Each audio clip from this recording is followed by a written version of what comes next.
There's a moment that happens to almost everybody, usually somewhere around 11 at night when you're staring at the ceiling instead of sleeping, and you realize the people you've been waiting on aren't coming. Not because they're cruel, not because they don't love you, but because they were never actually headed where you're headed.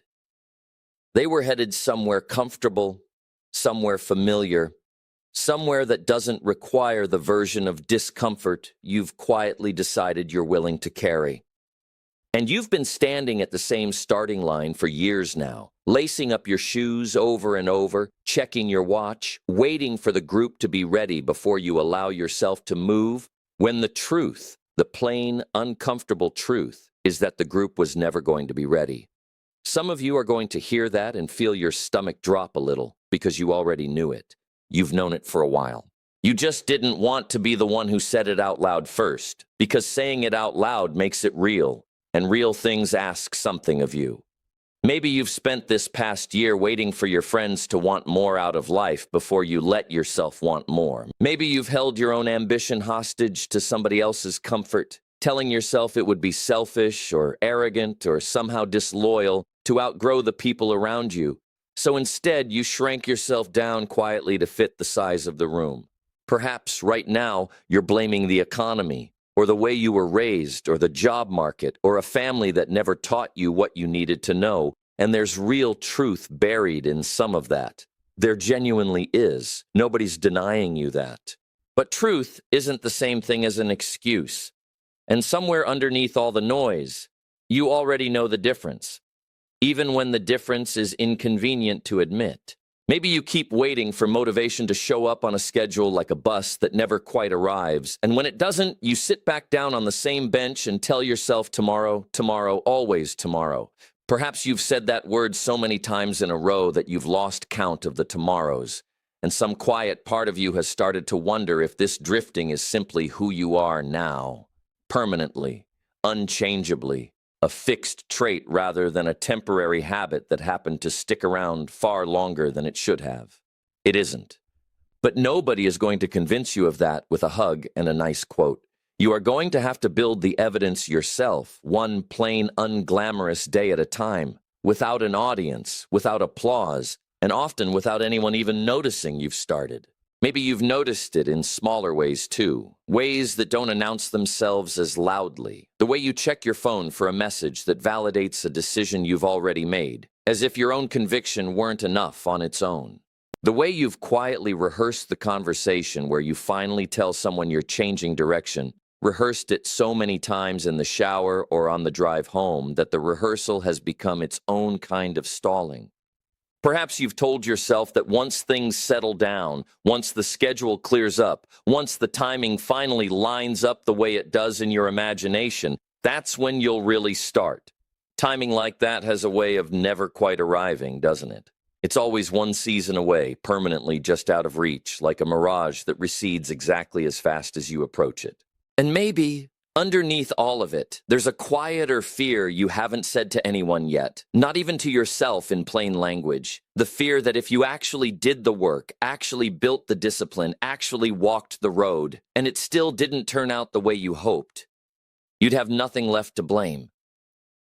That fear keeps more people frozen than laziness ever has. It's not that you don't want to move. It's that moving removes your last excuse. And some part of you has been protecting that excuse like it's valuable property, guarding it the way people guard things they secretly know they'd be lost without, even when those things are quietly costing them everything. And maybe you've watched somebody else, someone with less talent than you, less advantage than you, less of a head start than you, simply outwork their circumstances while you were still waiting for yours to improve. That's a hard thing to watch. It stings in a specific way that pure jealousy doesn't quite explain, because underneath the sting is a quieter recognition that the gap between you and them was never really talent. It was that they started while you were still deciding whether starting was worth it. And maybe the hardest part isn't even watching them get ahead. It's realizing you've had every tool you needed this whole time, sitting untouched, while you waited for permission that was never going to arrive from anywhere outside yourself. So let's talk about how a person actually does that. Because wanting to change and knowing how to change are two entirely different animals. And most people spend their whole lives quietly confusing one for the other, mistaking the wanting for the doing, and wondering years later why nothing moved. The first thing you have to make peace with is the seasons. Life runs on seasons whether you cooperate with them or not, whether you approve of the schedule or not. There's a planting season, and it never looks like much from the outside. You take a small, dry, unimpressive seed and you push it down into cold, uninviting dirt, and for a long stretch of time, nothing visible happens at all. No parade, no proof, just dirt sitting there looking exactly the way it looked before you touched it. Then comes a growing season where you still can't see the roots, but they are working underground in the dark, doing the unglamorous part that nobody claps for, the part that never makes it onto anybody's highlight reel. Then, eventually, there's a harvest season where the work finally becomes visible, and suddenly everyone wants to know your secret, as if the secret weren't sitting in plain view the whole time in the form of months of invisible labor. And then, whether you like it or not, there's a winter where the ground goes hard and quiet again, and if you didn't put anything away during the harvest, winter has a habit of teaching lessons nobody forgets twice. Here's what trips people up. Again and again, generation after generation. They want spring's optimism. They want summer's growth. They want autumn's harvest. But they'd very much like to skip winter entirely. And they'd especially like to skip the planting, because planting requires faith in something you cannot yet see. And faith is uncomfortable in a way that certainty never is. You cannot negotiate with the seasons. You cannot call up winter and request an extension. You cannot bribe spring into arriving early just because you're finally ready. But here's the part that changes everything once it actually sinks in past the surface. You don't get to choose the seasons. You do get to choose what you do inside of them. A wise person plants in spring even when spring feels pointless and the ground feels indifferent. A wise person keeps working through summer even while the results remain stubbornly invisible. And a foolish person waits until harvest arrives to decide retroactively whether the work was worth doing all along. Which one have you been the last few years? Don't answer out loud. Just answer honestly, quietly, to yourself. The action here is simple, though simple has never once meant easy. Pick one seed you've been avoiding planting, one skill you keep postponing, one hard conversation you keep rehearsing instead of having, and plant it this week, today, if you can manage it, without waiting for proof that it's going to work. Faith, in this context, isn't religious language. It's just doing the planting before you're allowed to see the harvest. Think about the last time you tried something new and quit after 2 weeks because you couldn't see a difference yet. That wasn't a failure of talent. That was a failure of season awareness. You quit during the planting season and then wondered why you never got a harvest, which is a little like planting a garden on Monday and pulling everything up on Wednesday because the yard still looks like dirt. Of course it still looks like dirt. It's supposed to still look like dirt. That's what week 2 of anything worthwhile looks like. Every single time, for everyone who's ever done anything real. The people who eventually get to stand in their own harvest aren't the ones who felt the most excitement on planting day. They're simply the ones who kept showing up through every unremarkable week where nothing seemed to be happening, trusting a process they couldn't yet verify, because the verification only ever comes after the trust, never before it. The second thing you have to reckon with honestly and without flinching is the room you've been sitting in. You are, more than most people would ever like to admit, an average of the conversations you have most often, the attitudes that surround you most consistently, the ambitions or the comfortable lack of ambition that fills the air you breathe on any given ordinary day. This isn't mystical. It isn't some vague spiritual claim. It's simply how people work. We absorb the temperature of the room we spend the most time in, the way a sponge absorbs whatever it's sitting in without needing to be asked. If the room is complaining, you'll find yourself fluent in complaint faster than you'd like to admit. If the room has made peace with mediocrity, you'll start speaking mediocrity's language without even noticing the accent creeping into your own voice. This is not, hear me clearly, a call to abandon the people who love you. It's a call to get honest about which rooms are actually feeding you and which rooms are simply familiar, because familiar and healthy get treated like synonyms far too often, and they are not the same word doing the same job. Maybe some of the people around you are wonderful, generous, good-hearted humans who simply aren't hungry anymore for the things you're hungry for. And that doesn't make them villains. It doesn't make you a traitor for wanting something different than what the room has settled for. It just means you might need new rooms, or at the very least, new corners of the old ones. Walk alone for a season if that's what it takes. Walking alone isn't the tragedy people make it out to be at 2 a.m. when the fear talks the loudest. Walking in the wrong direction with company, that's the actual tragedy, because at least when you're alone, you're forced to be honest about exactly where you stand and exactly where the road is leading. The action step here is straightforward. Look, this week, at the 5 voices that are loudest in your daily life, ask plainly which ones are pulling you upward and which ones are simply keeping you company on the way down. You don't have to burn a single bridge to do this. You just have to stop handing your best hours to rooms that were never going to ask anything more of you than staying exactly as you are. Notice, too, how certain rooms react the moment you actually start changing. Some people will celebrate it. Others, and this is the part nobody warns you about, will feel your growth as a quiet accusation against their own stillness, and they'll find ways, sometimes without even meaning to pull you back down to the old size where things felt more comfortable for everyone but you. That's not proof you're doing something wrong. That's usually proof you're finally doing something right. It doesn't mean you owe anyone an explanation for changing. And it doesn't mean you need to announce your growth like a press release. It just means you keep walking, quietly, consistently, and let the results do whatever explaining eventually needs to be done. Some of the very same people who couldn't understand the walking will be the first ones asking for directions once they see where it led. The third principle is the one most people resist the hardest, because it quietly removes their favorite alibi, the one they've been leaning on for years without examining it too closely. It is not what happens to you that shapes your life. It is what you do about what happens to you. 2 people can lose the same job in the same week, in the same round of layoffs, walking out of the same building carrying the same cardboard box. One of them spends the next 6 months telling everyone within earshot exactly how unfair the company was, replaying the injustice like a favorite song.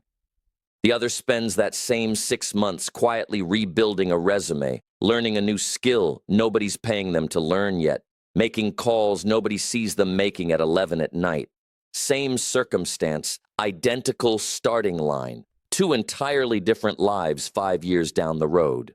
This isn't about pretending bad things don't happen or that pain isn't real, because it is real. And some of what's happened to you was genuinely unfair, genuinely painful, genuinely not your fault. And I'm not going to stand here and tell you otherwise. But fault and responsibility are 2 different words doing 2 very different jobs. It might not be your fault the storm hit your house. It is entirely, unavoidably, your responsibility to decide what gets rebuilt and how. The moment you hand your response over to somebody else, an ex, a boss, your parents, the economy, you have effectively handed over the steering wheel to the rest of your life. And most of those people aren't even thinking about you anymore, let alone driving carefully with your future in the passenger seat. Take the wheel back. Not because it's fair, it rarely is. Take it back because it's yours, and it was always going to be yours eventually, one way or another. The action step is to pick one thing you've been quietly blaming on a circumstance for longer than you'd like to admit out loud, and ask yourself honestly what a person with 0 excuses left would do about it starting tomorrow morning. Then go do that thing, even just a small, unimpressive piece of it. Notice, by the way, how much lighter that feels the moment you actually do it, even in some tiny form. Blame feels heavy in a way people rarely admit, because carrying around a grievance takes real energy. Energy you could be spending on the rebuild instead. The day you set the grievance down isn't the day the unfairness stops being true. It's just the day you stop paying rent on a room you no longer have to live in. And here's the strange part nobody mentions enough. The moment you stop waiting for an apology or an explanation from whoever or whatever wronged you, you often get your energy back faster than you'd expect, as if it had been sitting there the whole time, just waiting for you to stop guarding the door to a room you'd already outgrown. The fourth principle is about discipline, and I want to be very plain with you here, because this is exactly where most self-improvement content quietly lies to people for the sake of a nicer-sounding sentence. Motivation is a feeling, and feelings are famously unreliable weather, gone the moment the wind shifts. Discipline is a decision you make once, and then defend every single day after, usually with no applause, no witnesses, and no highlight reel waiting at the end of it. Motivation gets you started on a Monday morning full of ambition. Discipline is what's still standing on the following Thursday when motivation has packed its bags and left without so much as a note, which it always, eventually does, because that's simply its nature. The people you quietly admire, the ones whose lives look like they finally figured something out, did not feel like doing the work most days either. They just stopped waiting around to feel like it. They built a small, boring, repeatable structure and then honored that structure whether they were inspired or not, whether the mood cooperated or not, whether anyone was watching or not. That's the entire secret, and it's disappointing precisely because it's so profoundly unglamorous. Success is not one heroic day captured on camera. It is a handful of ordinary disciplines, repeated on the exact days you don't feel like it, quietly stacked up over months you cannot yet see the end of. Failure works the same way, only in reverse. It is not one dramatic collapse everyone can point to. It's a handful of small, easy-to-justify mistakes repeated long enough that they slowly become an entire life. The scale is perfectly even on both sides. What tips it, one way or the other, is what you do daily, not what you do occasionally when the mood strikes. The action step is to choose one discipline, just a single one, something so small you cannot reasonably talk yourself out of it, and commit to it for the next 30 days regardless of mood, regardless of motivation, regardless of how you feel when the alarm goes off. Not motivation, mood-proof discipline, built like a habit and defended like a promise. Here's a question worth sitting with. If someone secretly filmed your last 30 days, every choice, every skipped commitment, every quiet negotiation with yourself at 7 in the morning, would that footage look like the life of someone building something, or the life of someone waiting for something to happen to them? There's no shame in the honest answer. Most people, if they're being truthful, would wince a little watching that footage back. The point isn't to feel bad about it. The point is that the footage changes starting the next 30 days, not the last 30. And notice something else about discipline once you actually start practicing it honestly. It doesn't ask you to feel confident before you begin. It only asks you to show up, do the unremarkable thing, and let the confidence catch up later, because that's usually the order it actually arrives in, no matter how badly we wish it worked the other way around. The fifth principle is about goals, and this is where people get it backwards more often than anywhere else in this entire conversation. Most people don't actually fail to reach their goals. Most people fail to ever properly set one in the first place. A wish is not a goal. A wish is a goal wearing a costume so it doesn't have to be held accountable to anything at all. A real goal has a shape to it. It has a date attached, a real one, not a someday. It has a number where a number makes sense, not a vague feeling of more.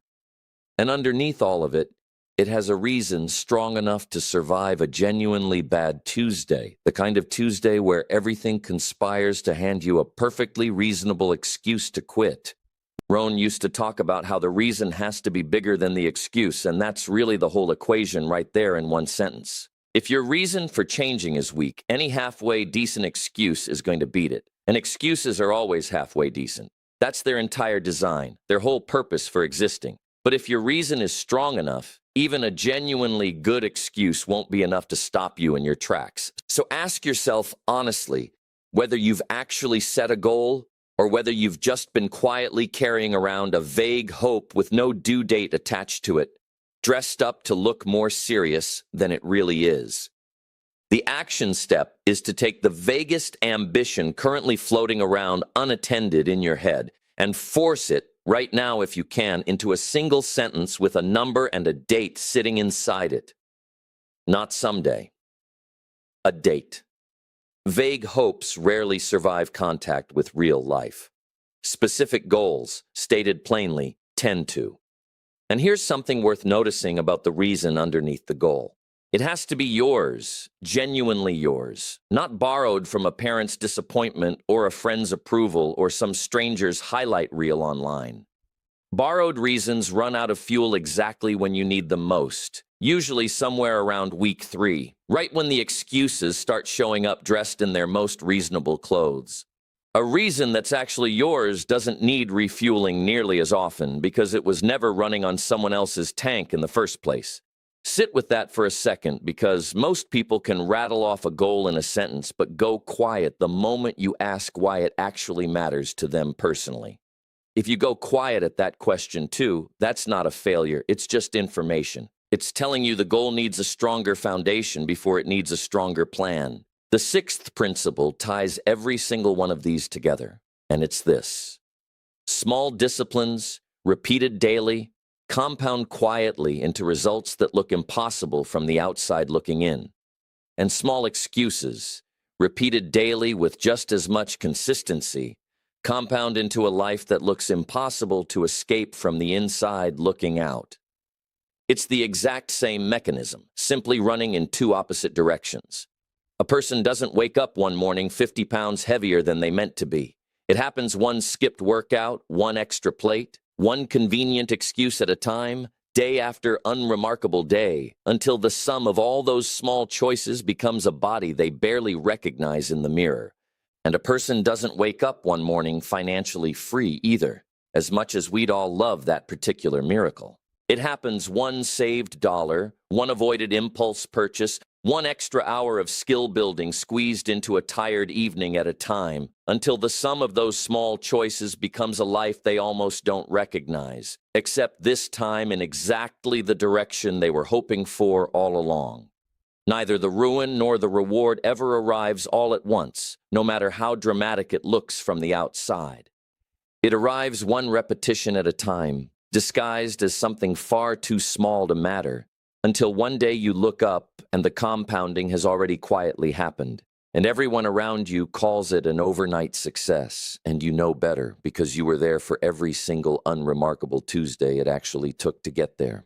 The action step is to look honestly at which direction your daily repetitions have been compounding in, without flattering yourself, and change exactly one repetition this week, just one, and point it deliberately in the direction you actually want to end up living.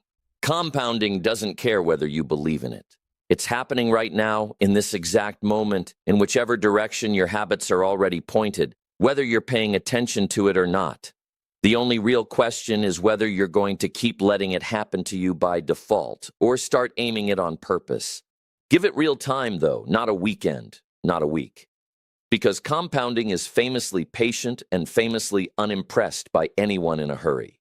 It rewards the person who's still doing the small, unremarkable thing a year from now, long after the initial burst of enthusiasm has worn off and quietly become just another part of an ordinary Tuesday. I want to get honest with you for a moment here, because I don't think it's fair of me to hand you 6 principles like this and act as though I'm standing somewhere safely above all of it, untouched, unaffected, watching from a distance. I've walked into rooms I could feel shrinking me and stayed far too long anyway because leaving felt disloyal, felt selfish, felt like a betrayal of people who never actually asked me to shrink in the first place. I've called real pain an excuse when what I actually needed was comfort, And I've called real excuses pain when I needed a different kind of comfort entirely. And it took me embarrassingly long to learn how to tell the two apart honestly in my own life, without an outside voice pointing it out for me.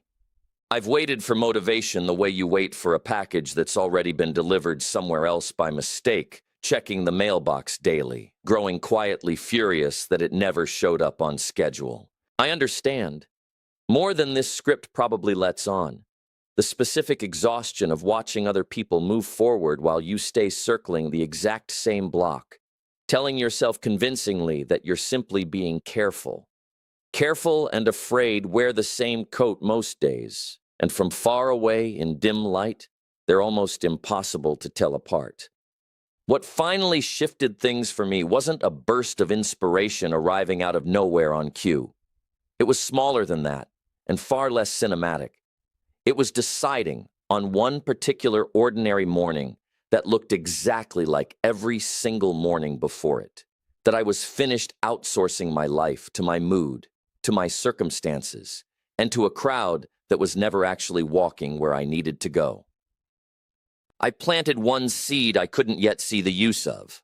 I walked one stretch of road entirely without company, and it turned out to be precisely the road I needed to be standing on. Your morning might look just like this one right now, listening to this.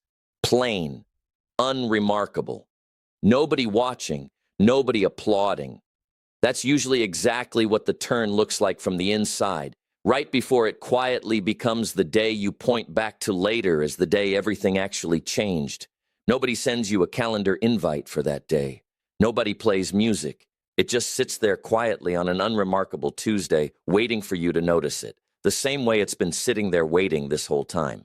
Here's the line I want you to leave with, the one that ties every single piece of this together. So say it back to yourself if you need to hear it in your own voice. You don't need the whole crowd to move. You just need yourself, built, disciplined, and finally walking. Walk alone if you have to. Just build yourself first. And the right people, the right rooms, and the right seasons of your life will find you standing somewhere worth finding when they finally arrive. In the next 24 hours, I want you to do exactly one thing from everything we've walked through together. Pick the smallest, most honest discipline available to you right now and do it before this day is out, without waiting for the mood to show up first, because it might never show up on your schedule, and you go anyway, mood or no mood. Then come back here and tell me one single word, just one, that represents what you're committing to starting today. I'll be reading every single one of them. Plant the seed. Walk the road, alone if that's what this season requires. Build the version of you that the rest of your entire life has been quietly waiting on. Somewhere out there, a version of your life is already being decided by whether you close this out and go back to drifting, or whether you take one plain, unglamorous step before you sleep tonight. Nobody's coming to make that decision for you, and honestly, nobody ever was. That was always going to be your job alone, and the good news, if you can call it that, is you're finally in a position to do something about it, so do it. Not tomorrow, tonight, not tomorrow.